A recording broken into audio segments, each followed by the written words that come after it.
Prologue. Winter wanes. Deep under her mountain, Cailleach, goddess of winter, peered into the black pool of the mirrored lake. Shadowed knobby stalactites above her reflected perfectly below silent witnesses, leaning ever closer so they might catch a glimpse of the outside world. No breeze stirred ripples to life upon the glassy surface. The silence that rang in her ears told the goddess that even the great cave she now resided in held its breath, waiting to learn what she might find. Resting against her staff and breathing heavily from the long descent to the scrying pool, Cailleach shuffled forward until her muted reflection breached the lip of the pond. Wrinkled and white-haired as she was now, with eyes no longer as sharp as they once were, still it came as a surprise just how frail she'd become in the long weeks since winter began.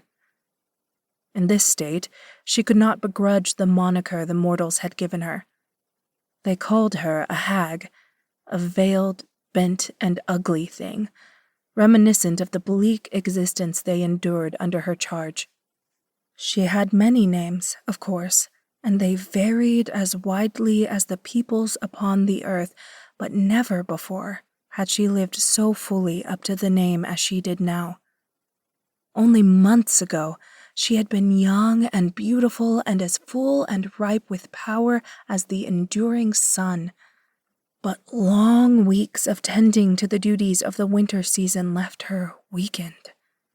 The time for the spring equinox had come and gone, and yet still she remained, withering away like a dried apple. The goddess of spring, called Brigid, had not yet come to lay her to rest as was her duty. She had not come to the ceremonial altar to perform the rites, to take her life's blood with the blade of somnolence. Overdue as spring was, Cailleach could not wait much longer. "I grow weary," she sighed to her companion, Dervaun, one of the faithful dwarfs that populated her kingdom. He made no reply and offered his lantern, the yellow light steady and bright, even so far into the belly of the mountain where the very damp of the air clung to their skin, chilling them. The flame shone upon his dark, full beard, revealing the tight press of his lips. He could not hide his worry from her. His black, pupilless eyes spoke for him. She was dying. She'd never died before. It was a strange sensation, this withering of body and spirit. At the end of each winter season, she'd grown weary, of course, as all seasonal gods did. She, like all the seasonal gods, expected fatigue after employing so much of their power in their arts. She eagerly awaited her rest, impatient to pass into the usual deep sleep and wake young again, weeks later fully refreshed. But Brigid had not come, and so winter continued, raging on, pulling from Cailleach's dwindling energy. But Cailleach was not the only one growing weaker as the days passed. The human world suffered as well. The mortals' cries for Brigid's return, for spring's return, had so far been ignored.